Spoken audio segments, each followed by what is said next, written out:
We're always being asked what our diet is like. Do we count calories? Do we watch our macros? Do we eat cake? So in this episode, we break down some of the principles we apply to our food and drink, give you some do's and don'ts, and take you through our typical meals, including what time of day we eat them. If you've been unsure of what or how to eat, you're sure to find this helpful.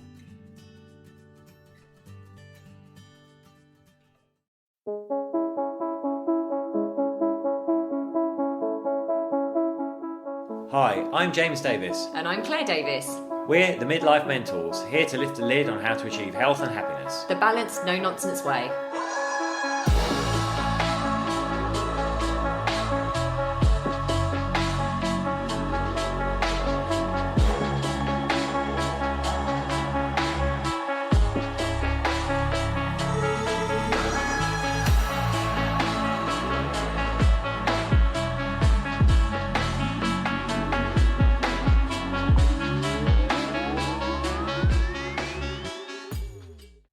Hello and welcome to another episode of Midlife Mentors with me, James. And me, Claire. We are currently sitting in our London flat with all the windows closed, sweltering, because it's finally summer. Finally summer, though it has gone a bit overcast today, so it's got that horrible mugginess to it. It has. But don't complain. But I'm not complaining. I'm off to go paddleboarding on the River Thames later. You are. Leaving me alone to... I just love my own space, to be fair. Hopefully she'll get on with some work. It'll be about time.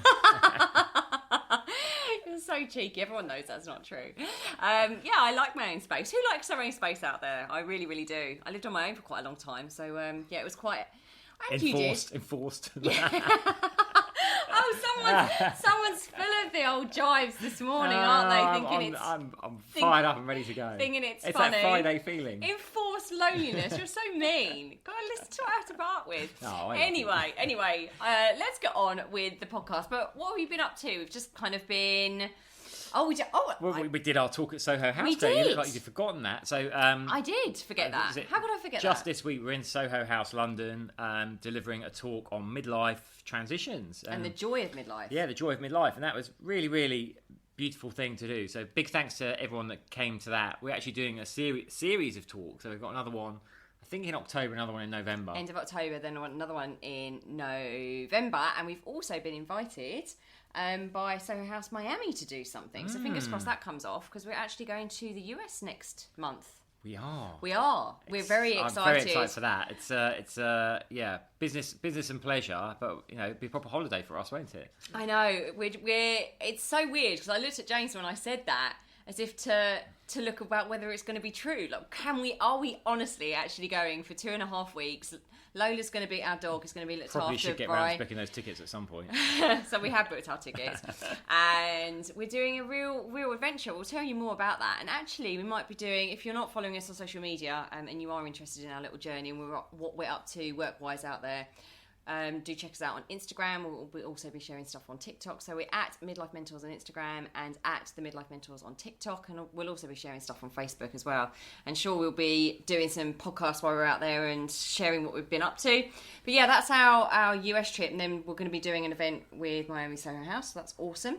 That was good. And then yesterday, I went to a networking event, which was just absolutely incredible. A female networking event. I don't often go to those, and I am now completely hooked. It wasn't one of those ones where you stand out and go, my name is Claire, and this is my business. It wasn't like that at all.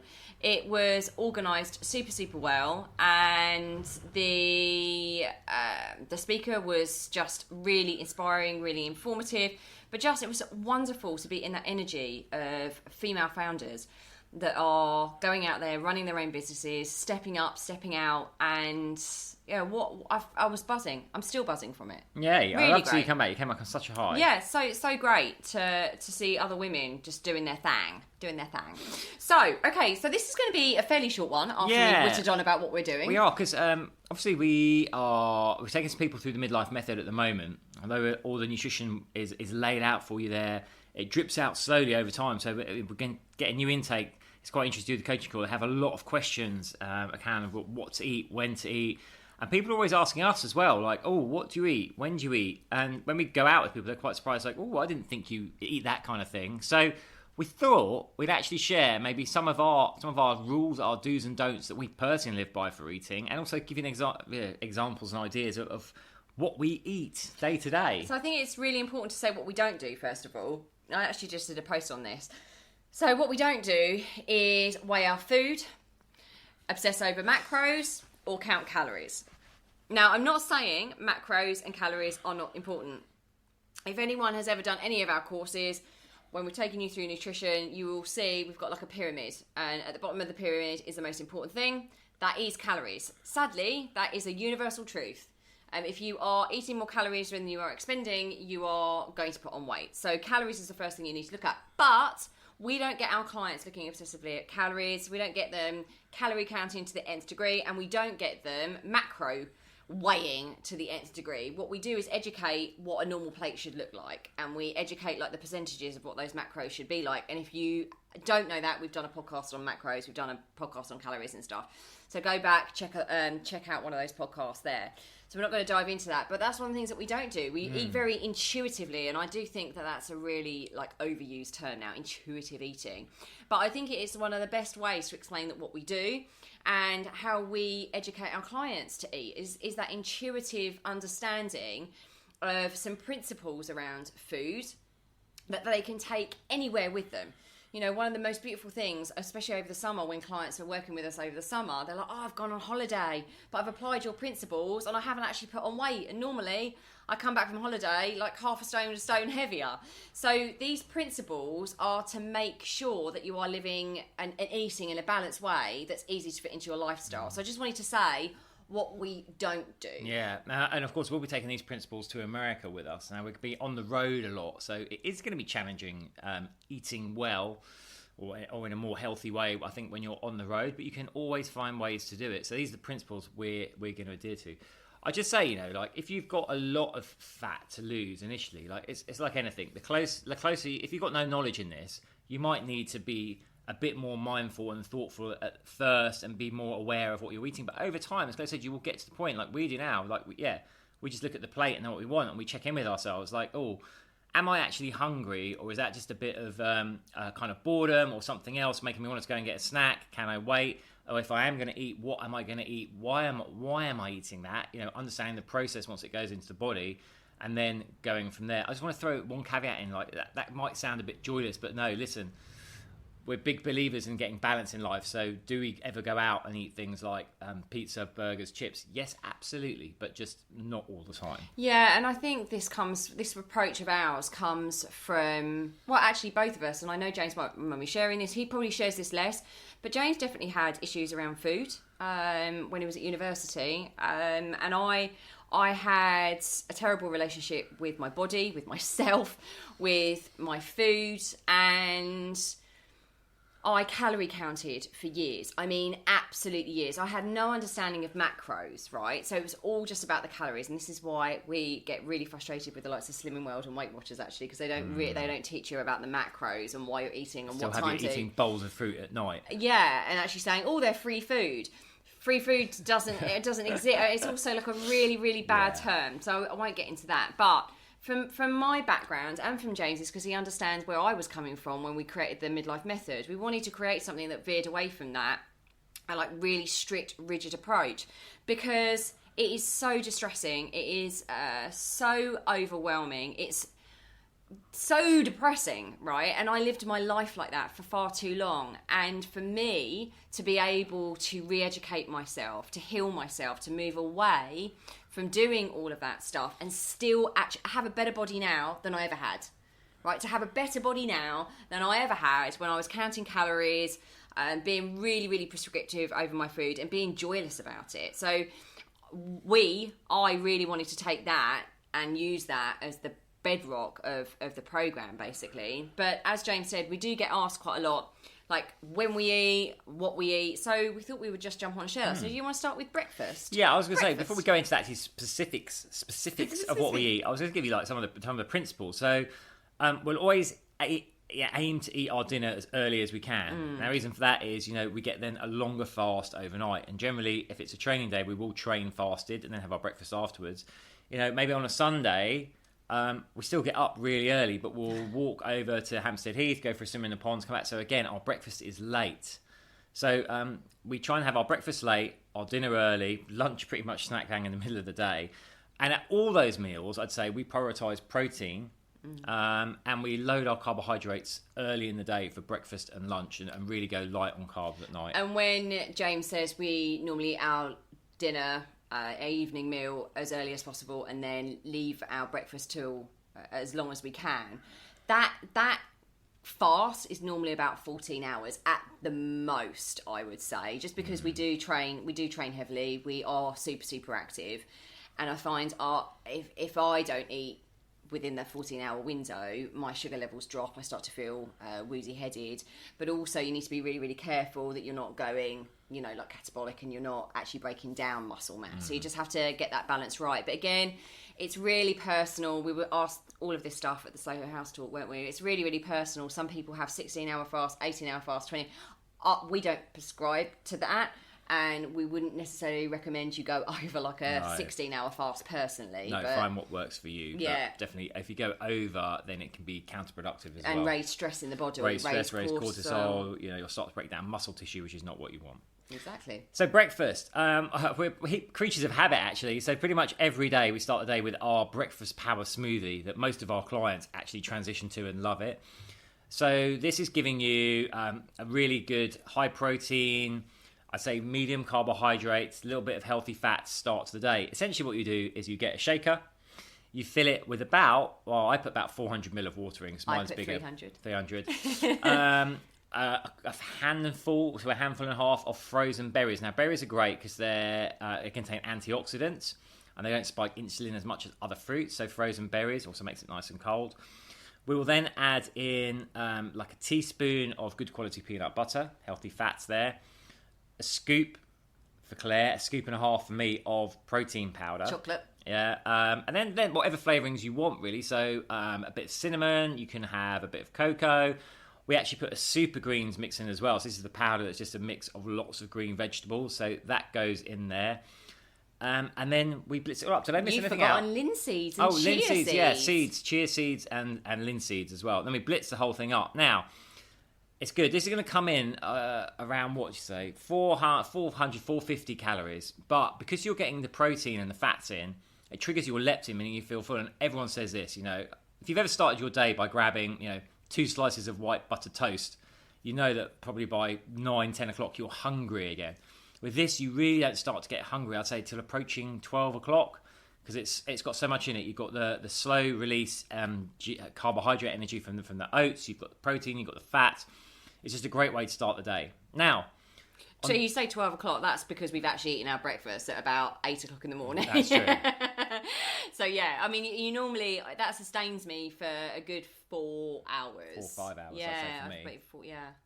But on the days we don't have that, which is rare, right? Even on Saturdays have that. So it's probably Claire normally has it every day. I do. Some days I might want to mix it up. So then I will go for something like grilled bacon on sourdough, poached eggs on sourdough. But you see the thing here, I'm still going for like high protein, bit of fat, and low carb. And there's lots of evidence around this. So whatever we eat first in the day is going to set our insulin response for the rest of the day. So if we have a bowl of like really sugary cereal, then our insulin is going to be going haywire all day. So that's first takeaway is like get a really good breakfast that's low GI, that has a decent amount of protein in it, and will keep you going hopefully to near lunchtime. And if you want the recipe for that power shake, by the way, you must join our Midlife Mentors community on Facebook, because it's in there and people get tagged into that all the time. So if you're not part of the community, why not? But the link's in the show notes. Go and click on the link, Midlife Mentors community on Facebook, and then just pop a post in there if you want and just say, Claire, James, can you give us the power smoothie recipe? And then we'll tag you into it because it's inside there. So next thing up is lunch. So making sure that, again, you've got protein in that meal, protein for every meal, even your snacks, high protein snacks. So we normally have like a mixture of different things. I might have prawns and a bit of avocado. So I've got my protein, I've got my good fats there. Be careful on avocados. Again, they're nutritionally dense. So probably have, I would say, about 2 of those in a week at the most. I normally have like a quarter of an avocado when I have those prawns, or a bit of chicken. And then what else do we have? We have some tuna sometimes. Yeah. I'm a massive lover of gherkins. I don't know where that's come from, but I'm obsessed with gherkins at the moment. I have a tablespoon of hummus with it. I have some tomatoes with it. In the winter, we'll have some soup. Then I'll add some chicken to the soup. I don't tend to have loads of carbs actually at lunchtime. Sometimes I'll have a bit of quinoa, or I might have a bit of brown rice, or I might have a slice of sourdough. But generally, my lunch is lower carb, and then obviously we'll talk about dinner in a minute. But we really mix it up. We're just making sure that we've got protein in there, some fat in there, good quality fat, and a little bit of carbohydrate, like our breakfast. We also have like things like eggs and ham. Of quite course, how quite could I miss frequently. that? You could miss that, or Omelettes. sometimes bacon and eggs as well. Omelettes will knock up. Which are really tasty, actually. You know, I love an omelette, especially on a colder day. We just chuck in like a load of mushrooms, peppers, tomatoes, a little bit of cheese, and then that's a great meal as well. So that's lunch. Just be careful. What I would say again is just be careful on the portion sizes, right? Because a lot of us eating healthily. I hear this all the time. I'm eating healthily, and I'm like, okay. And then I see people with a whole tub of hummus, and they've gone through an entire. You just need to be careful on the portion sizes, like those avocados. If you're an avocado fan, a quarter of those. Like hummus, a tablespoon. Dump that on, so you've got some crudités and stuff like that. Just watch portion sizes is what I would say, and that's just a bit of trial and error too. Yeah, and then because I'm a guy and my goals actually guy. like preserving or building my new muscle, I'll go for my dessert, which will be a low-fat, low-sugar Greek yogurt with another scoop of protein powder in it to make a nice chocolatey yogurt dessert. So that's like another big load of calories for me, like middle of the day as well. And I'll probably have that if I'm still peckish. I'll probably have something like that at about 3ish, because that's a really, really good snack. We will maybe talk about some snacks in a second. Snacks after dinner, I reckon. Yeah, let's talk about snacks after dinner. But just because James was saying that about his Greek yogurt, low-fat, low-sugar Greek yogurt with the protein in it, I might have that if I'm feeling a bit peckish, because that's perfect to trigger that leptin. So I'll have half a scoop of protein in a bit of Greek yogurt. And the amount of Greek yogurt I normally have is a couple of tablespoons of Greek yogurt, mix in the protein powder, put a bit of cinnamon on the top, and Bob's your uncle. That's really good. It's a really, really good snack.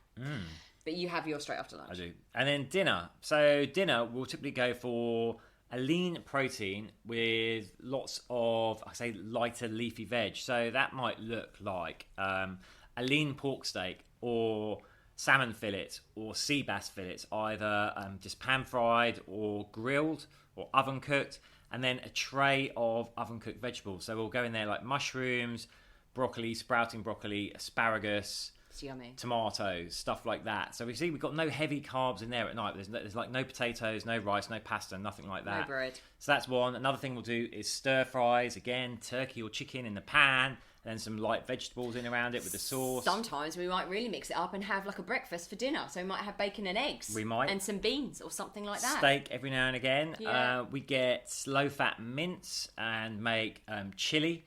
So we'll make a chili, but again, we won't have the rice with it, so it's just a bigger portion of the protein. I have your peanut turkey sometimes. Peanut turkey that I'll make. That's it, really. Satay turkey. And Those then, are after, the main things. and then after that, in the winter, normally we have like a little bit of dark chocolate as a snack. So one of the things we hear a lot is after I've eaten my main meal, I get like a real sugar craving. What I would say is be careful on that, because you haven't actually digested your food yet. So just be careful that you're not. It's not just a habit. Make sure that it's not really coming from an emotional space. Make sure that it's not a trigger. Just be aware of what's causing that. What I would say is have a big glass of water. If you are feeling those sugar cravings, have a big glass of water. There's absolutely nothing wrong in having like a square of good quality, high cocoa chocolate. So we'll have like 85%. 90% is a bit much for me. I can go 90. No, I know. I'm but 85% chocolate. Just have a square of that. And that, again, that feels kind of indulgent. For right now, you might think, what? That's indulgent. But you can't have very much of that kind of that high cocoa chocolate. So it does feel quite indulgent. For me, I can't eat a lot of it anyway. But it just makes you feel like you've had that little bit of a sugar hit. And then in the winter, I will have a peppermint and licorice tea, because that's quite sweet as well. But I know I can have that. If I just want that little sugar hit, I'll have a little tea if I'm feeling, the craving. So let's talk snacks, because this is the thing, like in the day, we do get hungry, particularly if we're exercising or if we're working with a lot of brain power. A lot of brain power. Where most people go wrong is, we'll go for the carbohydrate-based snacks. We'll reach for, the bag of crisps, the biscuits, the muffin, the thing. All that's going to do is like it's not going to help with your leptin. So you'll find that you're hungry again later. Your insulin will spike, drop. You'll be like, oh, right, 30 minutes later, I'm hungry again. So we want to go for, like, again, high protein, good quality fats, snacks. So as Claire's already said, a really good thing is keep protein powder handy. Just whack yourself a little protein shake up. If you do it with water, you're getting a big hit of protein with not many calories. Lots of our clients like things like cottage cheese, which Claire likes. I absolutely hate it. I actually feel myself. I'm going to pin you down and make you eat a load of it. I really feel myself just when you even mention cottage cheese. A small handful of nuts. Again, nuts are very nutritionally dense. We don't want to eat like loads and loads of them. Or like a teaspoon of good quality nut butter. Again, that's a great one to have. And if you want to vary it up, you can have small bits of fruit with that, like a little bit of banana with the peanut butter, a bit of apple dipped in your cottage cheese. Or you can also have crudités and hummus, right? So if you haven't had that for lunch and you kind of fancy that, again, be careful on the portion sizes of all this. So a tablespoon of hummus at the most, and then just cut up some carrots, some celery, some cucumber, and have some tomatoes, and just dip that in. Because a lot of the time, just that action of picking at something, a lot of the time we actually hear people liking the idea of having crisps, but the thing is, it's like putting your hand out, grabbing something, It's the same with chocolate. But if you can have that with something healthy and like dip it in, you're going to be getting the same signals being sent to your brain, and you will actually have that little bit of a dopamine hit by going for your little crudités and dipping it in. That's what works for me anyway when I'm peckish. I think that's it on snacks. But just be careful as well that you are not mildly dehydrated. We say this all the time. Make sure that you drink water all through the day, don't we? Yeah, so I'd be drinking about 3 litres, especially more actually in this weather, but about 3 litres of water a day. And if you are feeling hungry, just have a glass of water and see how you're feeling. Because as I said, like that, we do confuse hunger with mild dehydration quite frequently. And I know when I've upped my water, I'm definitely not as hungry, and I'm not feeling like I need to reach for the snacks quite as much. So that's what we eat. Now listen, you're probably thinking, what if I'm vegetarian? What if I'm vegan? Here's the thing, guys, we're not. So we're kind of doing this podcast on what we eat because we get asked a lot about what we eat in a day. But obviously on our programme, we've got vegans, we've got vegetarians. We do help support people on what to eat for breakfast, lunch and dinner. That's part of what we do to support people when it comes to their protein, their fats and all of that kind of stuff. Now, some people are thinking, well, that all sounds great. And I can tell there's good variety there. There's a lot of like tasty sounding meals, but come on, guys, where's the indulgent stuff? Like, where's your slices of chocolate fudge cake or carrot cake stuff? Well, here's the honest truth. Like, at midlife, we cannot get away with eating that kind of stuff all the time. But that's not to say that we would never have it, right? But it's probably like once a week at the most. I say maybe once every 2 weeks. I mean, the last time I had cake was probably about 5 or 6 weeks ago, and then I kind of didn't really enjoy it. Now my palate's changed, so it'll be a while before I go again. But we do have things like at the weekend we might get a pizza, we might get burgers, we might go for Mexican food, ordering a Thai, because I want you to get away from this thing. A lot of people fall down. I think if they have that blowout meal, that then I've ruined it, so I might as well carry on. In fact, it won't make a significant difference to your overall progress. That one meal, just go back to your principles the next day. It's just if we continue it going, that's when we get into problems. Yeah, what will cause the issues is if you think there's an issue. If you tell yourself the story that you've fallen off the wagon and the wagon's broken and you can't get back on, that's exactly what will happen. And psychologically, you'll just be thinking, well, it doesn't matter now, I've broken it. This is the thing. It never matters about what's in the past and what's happened. It's about the next step and the next move we make. And it's all about the story we tell ourselves. So just enjoy food is to be enjoyed. It's not to be controlled and restricted. It's to bring joy and balance to our lives, right? So absolutely. And what we would say is if you are a sociable person, you're going out a lot, just plan your other meals around that. So if you know that you're going out, on a Thursday or a Friday for food, just make sure that the other meals are healthy. That's the thing. It doesn't need to be overcomplicated. I see people all the time. I said this at the networking event yesterday. I see people overcomplicating all of this way too much. So much so that we've disconnected with our own sense of self and disconnected with our own body and what feels good for our gut. We said this when we were talking about wearables on the podcast last week. But it's really, really important that you reconnect with yourself and find out what works for you as well. One of the things I just want to say as we wrap up is we do travel a lot, and I know a lot of our listeners travel a lot. So talking about America, how are we going to deal with that? Well, I just want to say, like, what you don't want to do is grab croissants, donuts, baked goods. You want to, for breakfast, if there's nothing else, you want to kind of grab actually meat-based things if you are a meat eater, or egg-based products. What you don't want to do is anything really, really sugary or really, really high, like baked goods and things like that are going to spike your insulin. You want to go for, just keep thinking protein for every meal that you're on the road. Again, like for lunchtime, you don't want to go and grab a packet of crisps. You don't want to grab a chocolate bar. What you want to do, or a sandwich, if it's, hopefully, fingers crossed, we're going to be able to find this in the US, but if you're travelling around the UK, I think we've got things like Waitrose and M&S and Sainsbury's and things like that. You can actually go and buy pre-cooked protein boxes of prawns and chicken and all that kind of stuff. We'd rather you grab something like that rather than having a sandwich and a packet of crisps and a chocolate bar. So just keep thinking, the principles are eat as much protein as you can because you know it's going to trigger leptin. Anything sandwich based, anything like croissants and all that kind of stuff are not going to be your friend. You're going to end up starving hungry all day and just pick all the rest of the day because you haven't had enough protein. Yeah, I think that's it. I hope you found that useful. I mean, people do always ask us this kind of stuff. So we'd love to know what you eat, or if you indeed got any recipes you'd love to recommend. We'd love to hear them. Team at the Midlife Mentors. Oh, sorry, I've just thought of one other thing. What's that? Do we drink alcohol? Because that's another thing that people ask all the time. Because obviously there's a calorie. Throwing that in at the end there. Yeah, sorry. So I go through bouts of being alcohol free. I'm actually going through a long bout of that right now. And the reason I've gone through bouts, complete transparency, is a couple of years ago I started experiencing weird perimenopausal symptoms. That's when I cut back on my alcohol because I just noticed it was making me very anxious. Just not feeling like me, and actually not a nice person to be around the next day or the next day after that. So I had a real awakening around alcohol, and I feel my absolute best when I'm alcohol free. And I have got a lot of support around that, and I just that's less though about calories for me. To be quite honest with you, it's less about calories and it's more about how I feel, how I show up, how connected to myself I am, how present I am with the people that I love. It's more of a mindset and emotional thing for me rather than a physical thing. But I just thought I'd throw that in there because that is one of the things that people ask, like, do you drink? And we're not being puritanical about it. We're not judgmental about it at all.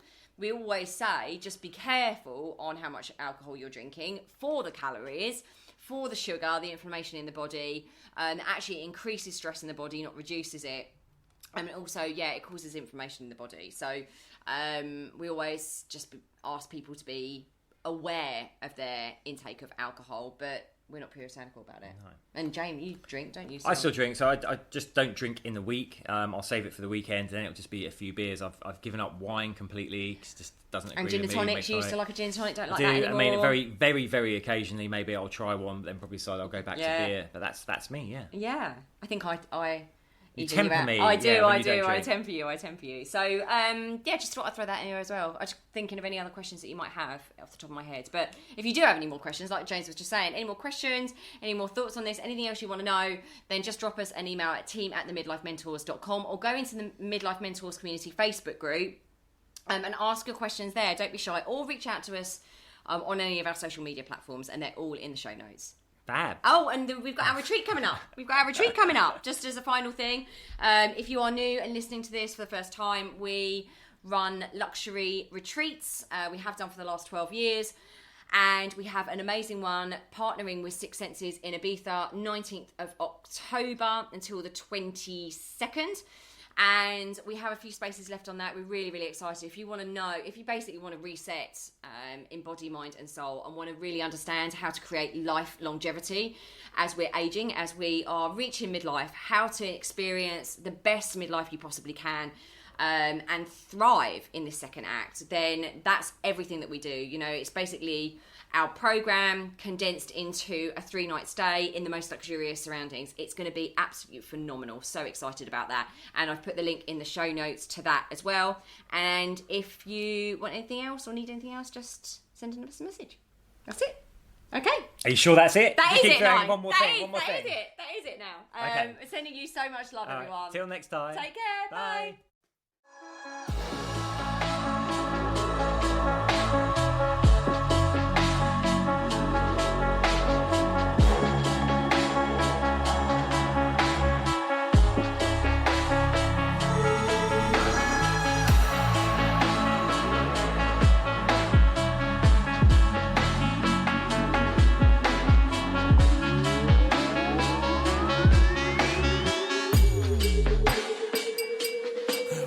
Yeah. You've been listening to the Midlife Mentors with Claire and James Davis. We'd love to hear from you. So drop us a line at info@themidlifementors.com with any questions or topic suggestions.